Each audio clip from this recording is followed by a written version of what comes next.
السلام علیکم ورحمۃ اللہ وبرکاتہ۔ امید ہے کہ آپ تمام ہی حضرات خیریت سے ہوں گے۔ یہ کمنٹ ہم لے رہے ہیں محمد فہیم عباسی کی طرف سے۔ سلام اور دعا اور خیریت وغیرہ معلوم کرنے کے بعد کہتے ہیں کہ مفتی صاحب، ابھی کچھ دن پہلے ہمارے محلے میں ایک آدمی کا انتقال ہو گیا تھا، تو اب وہ مردہ شخص اپنی بیوی پر آتا ہے اور آ کر ساری باتیں بتاتا ہے کہ وہ کیسے مرا وغیرہ وغیرہ۔ مفتی صاحب آپ اس بارے میں بتائیں۔ یاد رکھیے کہ مرنے کے بعد نیک روحیں علیین میں رہتی ہیں، اور علیین یہ ساتویں آسمان پر عرش کے نیچے ہے اور جنت کے برابر میں ہے۔ جنت کے برابر میں ایک جگہ ہے، اور ان روحوں کو جنت کی سیر بھی کرائی جاتی ہے، اور جنت کی ٹھنڈی ٹھنڈی ہوائیں وہاں پہنچتی ہیں، ان کو نصیب ہوتی ہیں۔ اور کفار، فساق، فجار، یہ جو گناہگار لوگ ہوتے ہیں، جو کفار ہوتے ہیں، جو سخت گناہگار ہوتے ہیں، ان کی روحیں سجین میں ہوتی ہیں، اور سجین ساتویں زمین میں ہے۔ اور حدیث کے اندر موجود ہے، حدیث سے ثابت ہے کہ جہنم بھی ساتویں زمین میں ہے۔ یعنی خلاصہ یہ نکلا کہ دونوں کی روحیں، دونوں طرح کے جو انسان ہیں، ان انسانوں کی روحیں الگ الگ جگہوں پر رہتی ہیں۔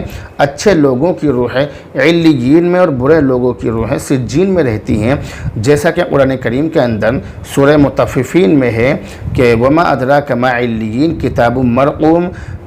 اسی طرح سے وما ادراک ما سجین، دونوں ہی چیزوں کے بارے میں اس کے اندر باقاعدہ تفصیل کے ساتھ میں موجود ہے۔ تو جو روحیں سجین میں رہتی ہیں، ان کو جہنم کی طرف سے تپش اور جہنم کی طرف سے ہر طرح کے عذاب ان تک پہنچتے رہتے ہیں، ایذائیں اور تکلیفیں پہنچتی رہتی ہیں۔ نیک اور بری روحوں کا علیین اور سجین میں ہونے کے باوجود ان کے جسموں کا ان سے ایک خاص قسم کا اتصال اور تعلق رہتا ہے، جس کی وجہ سے جسم کو راحت یا تکلیف کا احساس بھی ہوتا ہے، اور یہ تعلق خاص وقتوں میں زیادہ ہو جاتا ہے۔ مرنے کے بعد مردے کی روح اپنے مقام علیین یا سجین میں پہنچا دی جاتی ہے، اسے دنیا میں نہیں بھیجا جاتا ہے۔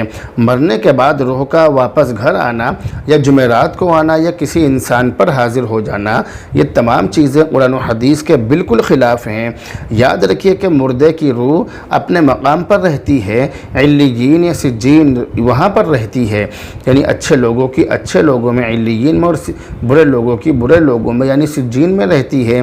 اب وہاں سے وہ واپس آ نہیں سکتی ہیں، اور یہ جو انسانوں پر مردے یعنی روحیں ظاہر ہوتی ہیں، جیسا کہ سوال میں ذکر کیا گیا کہ مردہ اپنی بیوی پر آ کر بول رہا ہے کہ میں اس وجہ سے مرا، یہ ہوا وہ ہوا، تمام باتیں بتلا رہا ہے، تو یاد رکھیے کہ یہ مردے کی روح نہیں ہوتی ہے، یہ تو وہ یعنی خبیث جنات ہوتے ہیں جو انسانوں پر حاضر ہو جاتے ہیں، ایمان والوں پر حاضر ہو جاتے ہیں، اور حاضر ہونے کے بعد یہ لوگ جھوٹ بولتے ہیں کہ ہم فلاں ہیں، تمہارے فلاں کا ایکسیڈنٹ ہو گیا تھا، ہم وہ ہیں، یا تمہارے فلاں نے پھانسی لگا لی تھی، خودکشی کر لی تھی، میں وہ ہوں، اور تمہارے اوپر اس لیے آیا ہوں کہ میں اس سے بدلہ لوں گا، یہ کروں گا وہ کروں گا۔ اس طرح کی باتیں ان کی طرف سے بولی جاتی ہیں، ظاہر کی جاتی ہیں، بتلائی جاتی ہیں، جبکہ در حقیقت ایسا نہیں ہوتا ہے۔